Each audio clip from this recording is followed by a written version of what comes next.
Hello everyone, JD here. This presentation is about the presidency, so let's get started. Objectives. Discuss the president's responsibilities and powers while in office. Secondly, explain how the relationship between the president and cabinet members has changed since the 19th century, which is the 1800s. Next, examine how presidents appeal directly to the people instead of arguing with lawmakers over policy issues in Washington, D.C. The term there is going public, and we'll get to it. Lastly, identify some of the different components within the executive branch that were created to assist presidents complete their work. Here is a political cartoon.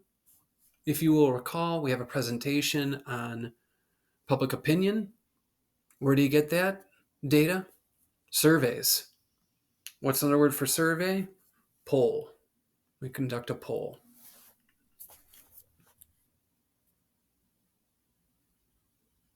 All right. The historical presidency, and as a friendly reminder here, I have additional notes I'm going to add into the slides. Here we go. During the Republic's first century, presidents typically assumed a diminutive role as a governmental actor. The accomplishments mostly limited to responses to wars, rebellions, and national crises.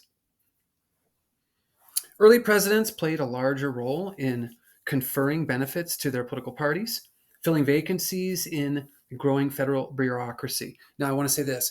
We oftentimes, when we talk about the executive branch, we focus specifically on the presidents and the vice president. It is much larger than that. If you think about, for example, all the different regulatory agencies that exist, think of Environmental Protection Agency, Food and Drug Administration, United States Department of Agriculture, the Occupational Safety and Health Administration. None of those exist in the Constitution, but it's all part of the executive branch, as is the law enforcement apparatus, like the Federal Bureau of Investigation, right?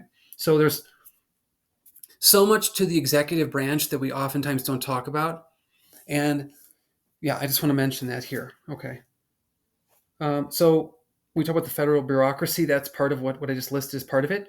Took special care in naming cabinets, represented important factions and interests, and of course, would enjoy the support the president would. So I'll go over that one more time. Filling vacancies in the growing federal bureaucracy. And of course, the president took special care in naming cabinets, represented important factions and interests. In other words, different people end up getting appointed to those positions. And of course, when the people are in those roles, they are going to have their own ideas that they want to advance. And we'll talk more about this in a few minutes. Of course, the president's going to need the support of those people to get work done. But the presidency as an office has changed from the earlier part of the Republic to more contemporary times. So, the era of cabinet government. When a president had a question about policy or sought advice on whether to sign or veto a bill, he consulted his cabinet. Routinely performed work now carried out by the president's staff. Appointees, in other words, the people who are chosen for these positions, who were resourceful, independent, and ambitious, couldn't be expected to subordinate their own welfare and that of the department or their department. I want to add this point in here too. There's what's referred to here as a pattern of intersecting interests characterized the president. Cabinet relations. So that's president cabinet relations. Presidents selected department heads for their political assets. For example, if a person had a lot of influence in Congress or within the electorate. Or let's rephrase that. Within Congress or with the electorate. There you go. Okay. Partnership based on reciprocity as opposed to loyalty, because loyalty and reciprocity are two totally different concepts.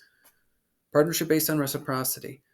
Cabinet members helped the president achieve limited political goals, and he afforded them opportunities to pursue their agendas.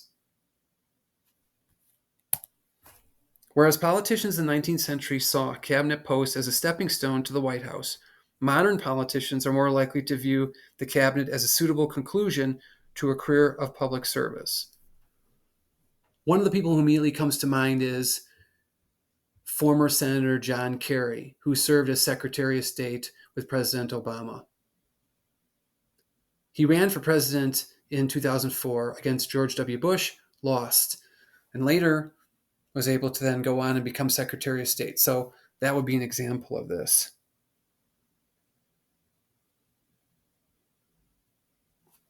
It wasn't a stepping stone for John Kerry in modern contemporary politics. It was a way for him to finish his career, which, if you think about it, being Secretary of State and getting to travel the world, meeting with different foreign leaders, that's a significant position. Okay, let's move on. Parties and elections. Just looking at my notes here. Okay. Paramount concern for 19th century politicians, control of the White House. Whichever party captured the presidency won control of several 100,000 federal patronage jobs and other state and local offices on the ticket. Presidents receive little media coverage outside of the presidential election campaigns. So it's like you win the office, and then the media focus turns to Congress, at least back then. Let's put it that way. Candidates usually were valued for their widespread appeal and willingness to distribute patronage according to party guidelines. And we should say,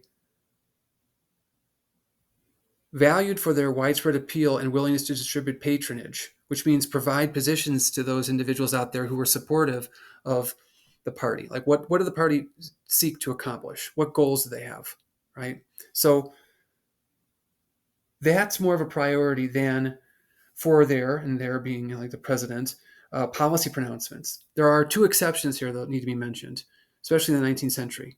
Tariffs, which is a tax on an imported good, and slavery. Those were serious enough issues to generate more attention for people who were running or in the office, right?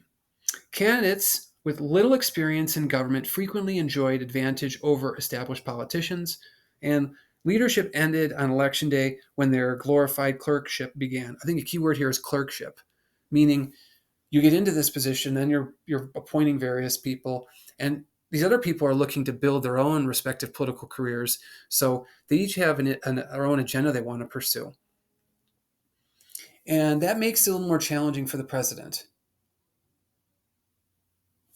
whoever's serving. Okay.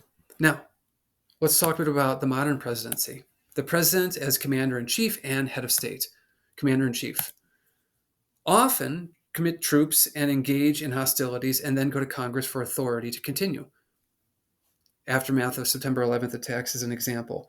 We say commander-in-chief, we're talking specifically about the armed forces. What we do want to throw here in the mix is president's ability to make the first move and thereby frame Congress's choice to accept or reject their actions. For example, President Lincoln suspended the writ of habeas corpus that prevented the Union Army from detaining civilians suspected of spying or even just publicly opposing the war effort, right? And I want to say this too. The role of a president is going to change over time. That's why we talk about a historic versus a modern presidency, because think of it like an institution. It's an office, but it's part of this larger governing apparatus. It's an institution nonetheless, right? Presidents are going to be confronted by different circumstances they have to address. And how you choose to confront it could potentially lead to you expanding your powers, but also changing the role that you play within this larger governing apparatus. In 1973, at the close of the Vietnam War, Congress sought to carve out new authority by approving the War Powers Act over President Nixon's veto. This is significant, right? Requires the president to inform Congress within 48 hours of committing troops abroad in military action, and operation must end within 60 days unless Congress approves an extension. Now, I want to say this. If you think about the United States Constitution, it specifically gives the power of declaring war to the United States Congress solely, not to the president. And of course, you're going to see some tension there because presidents have to react to what's going on in real time. The War Powers Act is an attempt to address Vietnam and Korea because we committed many soldiers, tens of thousands who lost their lives. We spent who knows how much money. I have to look it up. I don't have the figures memorized, but I can tell you it's a lot because when I teach U.S. history, I have some of those numbers. And neither Korea or Vietnam were officially declared wars. They were just conflicts. Now, if you see video footage of Korea and Vietnam, you'll say, well, that looks like a war to me. Sure, it looks like a war. People are fighting. However, not officially declared by the United States Congress. The last time we officially had a declaration was World War II, right? That's going back to the 1940s. So it's important to mention this here. The War Powers Act is an attempt to rein in the presidency because during Vietnam in particular, Lyndon Johnson was responsible for committing hundreds of thousands of soldiers. And if you think about the 1960s, our involvement only continued to escalate. And so the question then is, if we're spending all these lives and all this money, why hasn't Congress actually issued an official declaration for us to commit to, right? So that's important to mention here. Neither the law's constitutionality nor its effectiveness in limiting authority has been tested. Okay. I also want to add, here's a concrete example of having to commit soldiers at a very, very difficult moment. Like in the wake of September 11th, the United States government wanted to find Osama bin Laden because he's the person who's responsible for having orchestrated that attack. I'll never forget that horrific day. Okay. Now, the Obama administration is responsible for having gone and found and gotten Osama bin Laden. All right. Now, when you have to make decisions in real time like that, there's a challenge that you're confronted with because if you have to go and ask for Congress's permission, it becomes public. And sometimes when you're acting on the intelligence, we know where a certain person is, we need to go get them. You got to make that decision in real time. And you want to keep the element of surprise and you don't want to give away any information that could potentially tip off this individual so then he'll be able to flee. So that's just one more contemporary example that immediately pops into my mind. Okay, head of state. Framers provided the president with broader authority to transact diplomatic affairs. Remember, diplomatic, we're saying talking to, communicating with other foreign heads of state. It could be about military, political, economic matters. It just depends. Most important constitutional limitation is the requirement of a 2/3 majority of Senate to ratify treaties. Less consequential than framers envisioned. Okay, I'm going to add that in there or mention that, and then I'm going to move on to some additional notes on the next slide. To sidestep difficulty in assembling a 2/3 majority of the Senate, presidents sometimes negotiate executive agreements because they are exempt from Senate ratification, meaning you don't have to get them to give you the thumbs up on it. They take the form of joint declarations between the administration and a foreign government. They often involve how they, meaning how the countries, will deal with each other on some issue, frequently used to implement a broader agreement contained in a treaty, or Congress has passed a law authorizing their negotiation. Now, presidents use them at times as an end run around the Senate altogether. Here's an example. President Johnson, going back to me talking about Vietnam, created executive agreements tendering foreign aid funds to countries that kept token forces in Vietnam. Right? So there are instances where presidents do this, and make no mistake about it, is very much a political move. Because if you got to get someone else's approval, that can present certain challenges you'll have to confront. Because if the ideas or whatever you want to do is less politically palatable, it's possible it could get voted down. And if it does, then it fails. And then it doesn't really look good for the president when that happens. So, and I'm not taking a side on this when I share this example. I'm not taking any sides here. I'm just giving you some general thoughts about it, why someone might pursue that course of action. The president as chief executive. Authority via delegation. Congress could have kept presidents at bay, as it often did in the 19th century, by insisting executive agencies report directly to congressional oversight committees, which makes it more bureaucratic. By bureaucratic, I mean there are more steps involved, which can be more complicated because if there's more steps, there's going to be more people. And when you have more people, that's who do you have to appease in order to get the work done? As obligations of government mounted, oversight began to tax Congress's resources and interfere with its ability to deliberate new policy.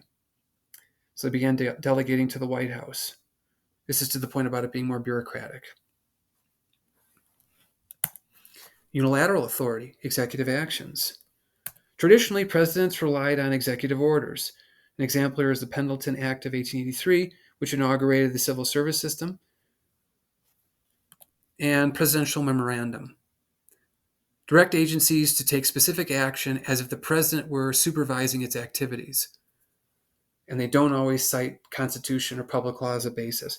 Now, I do want to say this, a couple of points.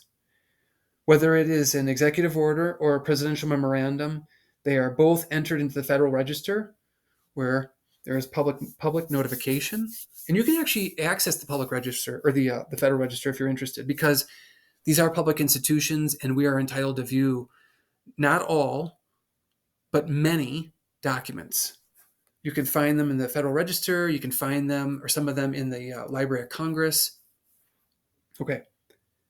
Now, I do want to say this for both of these executive orders and presidential memorandum. They are not laws in a couple of respects. Firstly, they're confined to the scope of the discretion delegated to the president. And secondly, they lack permanence. So the first item there I mentioned is you're always operating within some confines. There's always some limitations. But the second one is this lack permanence.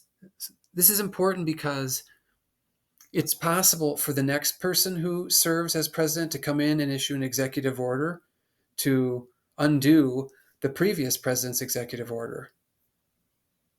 And I also want to say this too. This is not just about executive agreements.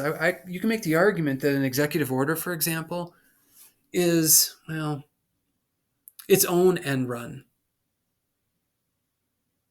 Because presidents do this sometimes when Congress fails to act on a specific issue. We saw President Obama do that with immigration. So some people might get upset. And I will tell you this, I've looked at the numbers.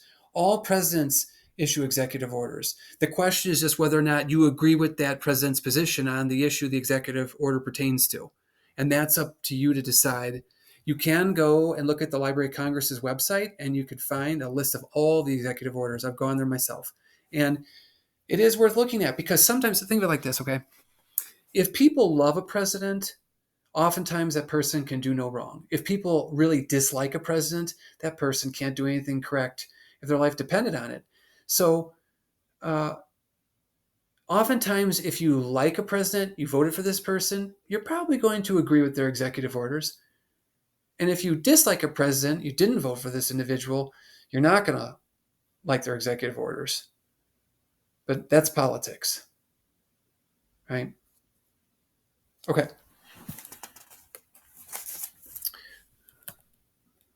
Here is a chart. Executive orders, first year of the presidency. As you can see, Biden going all the way back to Eisenhower, which is taking it back to the 1950s. Presidents have all written many executive orders within their respective administrations or across these administrations collectively, but within each of their individual administrations. Okay? That's that. Let's go with budgeting. Authority exists because Congress insisted that presidents assume responsibility for the government's bookkeeping. This is going to come as a result of the Budget and Accounting Act 1921. I want to say this. Flow of department and agency budgets began to congest the legislative process, which is part of shifting this responsibility over. And presidents put together budgets, and then Congress has to approve them. Same happens at the state level. Here in Nevada, governor puts together a budget. It goes to the legislature when they're in session. They have to review it, make suggestions, what changes can be made, then it has to get approved by both chambers, and then it's got to go back to the governor. Well, it's parallel. There's a parallel here for what goes on at the federal level. Also want to add this too. By creating the Budget and Accounting Act 1921, found itself strengthening the president's role in policymaking. So Congress actually helped make this possible. This is where an example of what I was saying earlier. You're going to see the institutions change over time. Why? Because of the roles that they have to assume, the responsibilities, the work they have to get done. And so even if you draft and then ratify a constitution as we did, right? It's inevitable that's going to be changes that come along. Now, whether or not you agree with those changes, that's up to you to decide. But it's some change is going to come, or people are going to make the suggestions as the changes that need to be made, right?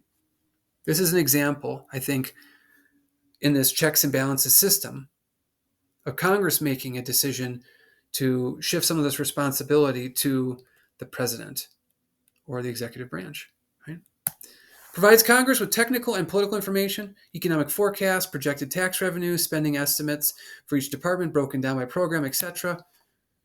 And lastly here, beyond budgets, lawmakers expect presidents to advise them about problems with current policy and to recommend adjustments to improve performance. The president and really different parts of the executive branch, going back to, like, for example, regulatory agencies or different departments, they have what's called an information advantage. They're going to selectively provide certain pieces of information to advance whatever interest they have on the work they're doing. And I'm thinking about this a lot, actually, since we just went through, the legislature was in session here in Nevada, because I think there's parallels, once again, to be drawn. If the executive branch is putting together a budget and legislative branch has to actually approve it, the people in the executive branch, let's say you're in, let's just say, Office X, whether it's at the federal or the state level here in Nevada. If you're in Office X and you want to expand your programming, you're going to need probably more money. Maybe you need more personnel. You need more personnel, you need more money. Offices operate like this. And there's only so much money to go around. So people are essentially competing for a piece of the pie, so to speak. That's what the budget is, right? So, yeah. And in the process of doing it, it is common for, and to be clear here, it's a political process, which means people serving in departments, agencies as a part of the executive branch are going to be selective about what information they share because they're trying to get more, in this case, money, right? But it's very much a political process. Okay. President's proposed discretionary budget fiscal year 2022. 1.5 trillion. There you see the breakdown. And if you would like to learn more, I would highly encourage you to click on the hyperlink to go and read where I took this infographic from.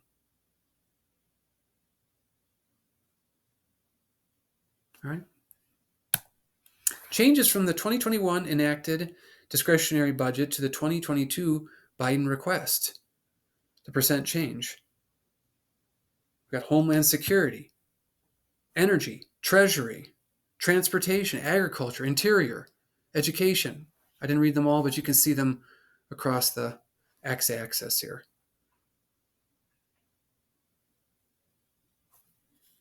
Again, if you want to read more, I highly encourage you to click on the hyperlink to visit that website. Okay, continued. Going public. Let's talk about this. Look at my notes here. And actually, I do want to tell you this. The author of the text, or one of the authors of the text that wrote these slides from, is actually the political scientist who wrote the book on this concept of going public, which I've read. And if you're interested, I highly encourage Samuel Cornell's work. It is worth a read for those people who are interested in political science. Okay. Presidents engaging in intensive public relations to promote themselves and their policies to the voters. Now, here's the deal. Think of it like this.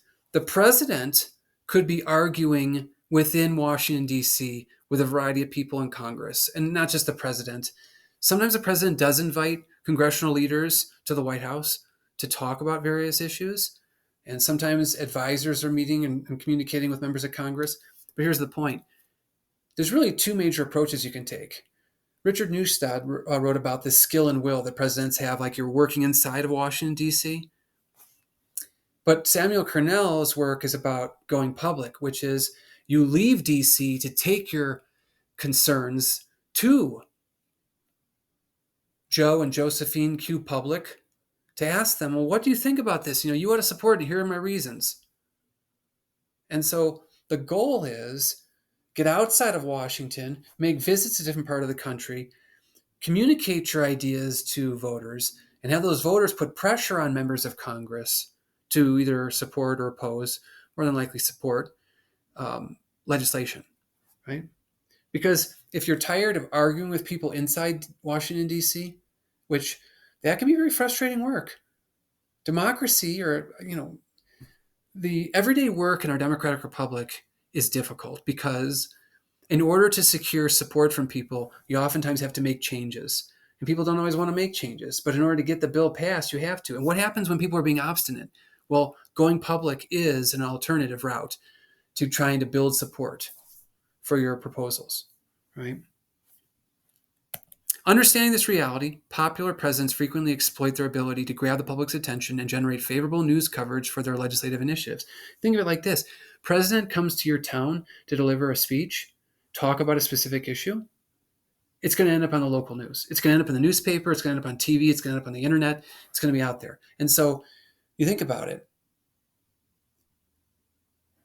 Your ideas are then going to spread to thousands of people. And that's time and energy spent, or let's flip it. That's energy and time spent outside of DC trying to convince folks to support whatever proposals you're working on, right? So presidents who succeed in rallying the public support for their policies may force the accommodation of a Congress otherwise indifferent or opposed to the president's ideas, right? That's why you're doing this. That's why you're getting out there. Viable alternative to negotiating with the opposition on Capitol Hill. We have Franklin Roosevelt. Here are two examples, and President Bush.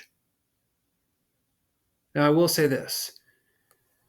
Roosevelt's fireside chats were really, really successful. Really, not just communicating his ideas, his plans, but also putting the public at ease during the Great Depression. Remember, we had about 1 out of 4 people out of work. Economy totally crashed. I mean, the stock market crashed, yes, but the economy, it was in real dire straits. So here's the point I want to make. Roosevelt, very successful. And actually, you can find these online if you're interested out there. People want to, you can always contact me and I can show you a website where they've made the audio files available. And then we have President Bush. He wanted to change Social Security. This is back in the 2000s. I can tell you it failed. And I can tell you part of the reason why it failed is because you have, who are the folks who are most likely to vote? It's older people who've paid into Social Security for decades of their respective lives. Older people. That proposal didn't go anywhere. Okay. Here's a picture. President Roosevelt delivering a fireside chat in 1935. This is, of course, radio. By way of radio. When an unpopular president issues public appeals, citizens will be inclined to ignore him and suspect base motives for his appeals. Long-term trends in presidents' approval ratings display a public that over the years has become increasingly critical of politicians who occupy the Oval Office. Yes, there is a certain level of cynicism out there. People oftentimes don't like, well, I'm going to be honest with you, we've seen this in more recent presidential election cycles. People get really frustrated with career politicians. They've been really frustrated by, folks who have spent a large portion of their career in DC or in any office for that matter, because people are, I mean, it's gone beyond skepticism, and that's why it's crossed over into cynicism, I would argue. Because I think that politicians are being dishonest when they talk about issues. And let me just offer you this. When you go to deliver a speech or when you're appearing at a town hall or whatever it is you're doing, sometimes politicians don't want to be nailed down right there because they haven't figured out exactly what the public wants. And they might have some ideas as to what direction they want to go in, but they don't know how politically palatable those ideals will be. And of course, when you're in office, you're thinking about reelection, especially if you're a first term president. So you have to be thinking about, well, how will this go over with the electorate? If it's unpopular, it could potentially hurt my electoral chances. So there's lots at play here.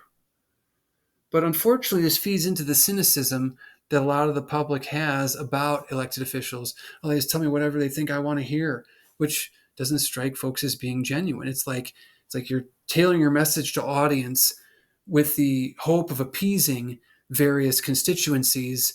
And what I know as a professional adult is sometimes when you try to appease everyone, you satisfy no one. So that's something to keep in mind. It's out there. And going back to my point about the last or couple of election cycles, we've seen people when running for office. You think about the race in 2016. Bernie Sanders did a lot better than people originally anticipated. He won many primaries and caucuses, which is interesting because early on, I remember back in like 2015, looking at polling data, and I remember, at one point he was polling really low and his numbers were really, really low. And so I was thinking, oh, he doesn't have much of a chance. But he really did give Hillary Clinton a run for the money, in the primary election process. And I also, when Donald Trump announced he was going to run, I was like, I mean, I've known about him for decades because I remember him as like a celebrity figure back even when I was in like junior high. I think my earliest memories of Donald Trump are back when I was in junior high, which is going back to the 80s. And I was like, this is going to shape up to be an interesting presidential election because the people who seem like they stand a really good chance of winning are people that you might thought wouldn't have had any chance in election cycles prior. So it's just a thought. Okay. The White House's top priorities. This is more recent data from 2023, and you can go and read more if you want to click on the hyperlink. What do you want Joe Biden to prioritize? Look at this. Economy's at the top of the list. And if you think about it, look at immigration, 20%, then going on down racial inequality at 9%, right? I don't know what other is. I'd have to look at the website again, but that's your choice if you'd like to. But the economy, remember, think about this for a second. People need to be gainfully employed. People want to put food on their table, keep a roof over their families' heads, and that means you're going to have a job somewhere. So it's important to keep that in mind. Economy is oftentimes a major issue for folks. I would say consistently an important issue. Okay, so that's that. Just want to see before I move on. All right. Here is Joe Biden's job approval by partisanship. Overall, do you approve or disapprove of the way Joe Biden is handling his job as president? This is also from 2023. Of course, you would expect Democrats to give him higher ratings and Republicans to give him lower ratings. Now, I will tell you this. Ideally, you probably would like to be, you like to be closer to 50, above 50%. And think of it like this. Usually the approval rating when you first get into office is high because there's like this grace period where people are cutting you a break, and then you start working on policy issues and people start to push back because they don't agree with you on whichever issue we're talking about, and the opposition mounts. Well, usually your popularity level goes down. As you can see, it's trending downward. If you look back in 2020, up around 60%, then coming down to low 40s. Well, low 40s, that's a rough position to be in. We've seen presidents, in my memory, going even lower. I remember when George W. Bush was down in the high 20s. That's a dangerous place to be. And I will say, It's not as low as Congress. I've seen Congress dip below 10%, which out of the three branches of government, even with the controversy on some of these, or let me rephrase, even with some of the more controversial Supreme Court rulings in the last year or two, a lot of people have been worked up about the abortion issue. Now we heard about affirmative action in college admissions and so forth. These are sensitive issues that have generated a lot of attention. They're controversial, the rulings. Some people are really angry about them. That's why I call them controversial for some people. Other people agree with them. But here's the point. Supreme Court typically enjoys the highest of the three branches, or the court system has the highest of the three branches with their approval rating. President being the second, and then the lowest being Congress. Congress is consistently the lowest, right? When I look at the numbers. Okay, so that's that. President Joe Biden's job approval ratings by political party as late as March of this year, March of 2023. It'll be last year if you're listening to this presentation in the spring 2024 semester. Okay. And once again, go click on the hyperlink if you'd like to read more. Okay. Approval of Biden's handling of the country's issues. I want to put this in here too.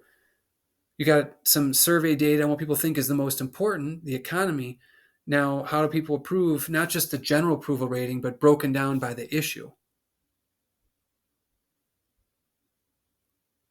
You can see a big difference between coronavirus, COVID-19, and then going down to inflation and rising prices. And then there, of course, you got gun violence and gun control, unifying the country, the environment, so forth. Okay? I wonder if the environment, that has changed at all since in the wake of the approval of more oil extraction in Alaska. Have to see. I don't know. Okay. The institutional presidency. Early 1800s, number of staff working in and around the White House was fewer than a dozen, of whom 2 or 3 were clerks who spent most of their time copying letters, receiving visitors, and running errands. Franklin Roosevelt. Staff had grown to about 50, mostly from another agency, like the FBI or War Department, sent over to lend the White House a hand. But of course, there's a benefit to this because if you're coming from one office to work in the White House, you're going to get information you can take back to the office you're from, because information spreads. Bemoaned his inability to elicit advice from and give orders to departments except through cabinet secretaries, many of whom had their own constituencies and ideas about their department's mission. Now, this is going to bring up some issues here. And we say ideas, incompatible ideas. Because remember, just because you're serving in the executive branch does not mean that you're going to necessarily agree with the president on all of his, or in the future her, or their positions, right? That's bound to happen. Bound to happen. There's going to be conflict because people don't always agree. Maybe you've noticed this. That's what I always like to bring up. You might live in a democratic republic, but that doesn't mean that people are always going to be on the same page about every issue. And that can mean tension, and tension can lead to flashpoints of conflict, right? So, Roosevelt, from what I've read, felt a bit exasperated.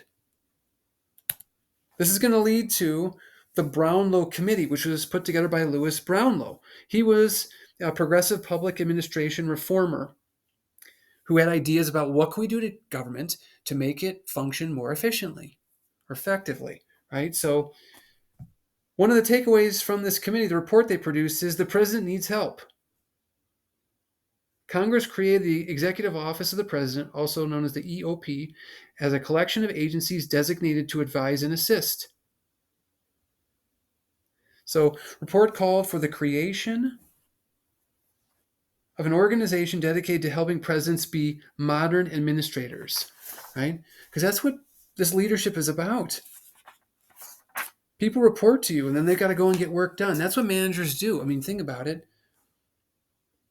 The college, like I have the director of the liberal arts division I report to. We also have a vice president and a president of the college. Some colleges have deans. They have different layers of like administrative positions, right? And these people all have responsibilities. And the people usually in administration, they look at a lot of the big picture and then they give assignments like different tasks to be completed to people who are lower within the hierarchy. And think of it like a triangle. Like at the college or in the United States government, there are people who are higher and people who are lower in the hierarchy. Okay. All right. Bureau of the Budget, renamed the Office of Management and Budget, or also known as the OMB, in 1970. Staffed by accountants, economists, and tax lawyers, creates annual budget requests, monitors agency performance, solicits recommendations from departments on enrolled bills, and performs clearance over agencies' communication with Congress. Right? We also have the White House Office, which includes the President's personal staff system. They allow presidents to keep tabs on the daily business of the departments and agencies. There's a lot to monitor, to watch over. And let's put it this way. President is very busy, cannot be involved in all the day-to-day activity, but can assign people to keep an eye on what's happening, right?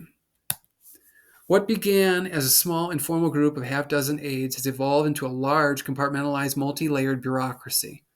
Yes, think about it like this. A bureaucracy is usually an organization that's going to have different tasks divided up. Like, think about like the college, for an example. At the college, we have an instruction office. We have counseling. We got people who are responsible for maintaining the grounds. We've got professors who teach classes. We've got a variety of different staff people. We got a library, a bunch of people who work in the library who maintain and build that collection we have over there. We got folks who are in charge of overseeing technology, making sure our computers and printers and all that operate properly, right? So that's a bureaucracy. All these different people are in these different roles within the organization. And usually the different people in these different roles are collected into departments or offices. Because I can't be running around handling, like, if there's a problem with a computer, I'm not trained to know how to diagnose what's wrong and fix it. That's why we have people who are responsible for doing that. Okay. And the federal government is no different. The White House is no different. All right. It's a bureaucracy. Richard Nixon assembled the largest staff, almost 660. Congresses since then have reined in staff growth through budgets and legislative language, limiting the president's ability to borrow staff from other agencies. Present-day White House staff has leveled off at about 450 full-time positions, follows the ever-expanding responsibilities of presidents and modern leadership strategies. Okay, here is a really great chart that I found that gives you an idea as to who the different people are in relation to where they fall in relation to one another and the president. So you notice from the president coming down, you have Oval Office operations, you got the chief of staff and the counselor to the president. And then the next level down, you got your cabinet secretary, scheduling in advance, your press secretary, legislative affairs, and so forth. You can see this, right? If you want to learn more, I encourage you to click the link. Okay, last slide. We're wrapping up here. Approximately 1/3 of staff attend to some aspect of public relations, which means speeches or press. There are examples there. Recruitment of appointees for departments and federal judiciary is done almost exclusively from within the White House by a team of about a dozen assistants. Chief of staff has become a fixture. Reflecting the more sophisticated division of labor, aides are recruited for specific offices and job titles across to their experience at different tasks. And lastly, system has more to do with imposing a chain of command than clarifying responsibilities and shielding the president from having to micromanage the staff's activities. And I'm going to end with a little bit of additional notes here. Every recent president has experienced serious staffing problems that have erupted into public controversy, if not scandal. Many aides are motivated as much by interest in advancing a cause or agenda as by a desire to serve the president, which is reinforced by outside pressures. So, people can want to go into public service, meaning if someone calls, you get appointed to, chosen to work in the White House. A lot of people are going to take that position because to do so could really be advantageous to your career. I mean, one of my colleagues, I will say this, one of my colleagues, well, I have a colleague, her name is Sophia. I probably have mentioned her before, but Sophia's husband actually worked in the Clinton White House in the 90s. So that can open up who knows how many doors for a person in terms of building your career. So it's not like, how do I want to put this? I mean, there's at least two prongs here. Yes, you want to provide the president with some form of assistance, right? You want to provide this public service to the office, in particular, the republic in general. But you also have your own interests that you're going to be advancing at some point along the way because you're oftentimes career building. I mean, it sounds almost nefarious, but it isn't. I mean, a lot of people are engaged in one form or another career building. So they take on challenges. And when someone says, hey, we want you to come work for us, the president wants you to work in the White House, that's probably a position you're going to accept for at least the two reasons I've mentioned here. There's the public service side, and then there's a personal interest side. So there you go. I want to thank everyone for listening. Peace.